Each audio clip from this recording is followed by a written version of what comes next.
অভিষেক বন্দ্যোপাধ্যায়ের সেবাশ্রয় ক্যাম্পের বিপুল সাফল্য।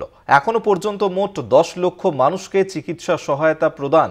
রবিবার ছিল মেগা ক্যাম্পের প্রথম দিন এবং আরও 4 দিন ধরে চলবে এই মেগা ক্যাম্প। ছবি দেখাচ্ছে আপনাদেরকে। মোট 10 লক্ষ মানুষকে চিকিৎসা দেওয়া হয়েছে। রবিবার ছিল মেগা ক্যাম্পের প্রথম দিন, আরও 4 দিন ধরে চলবে এই ক্যাম্প এবং এখনো পর্যন্ত মোট 10 লক্ষ মানুষকে চিকিৎসা দেওয়া হয়েছে।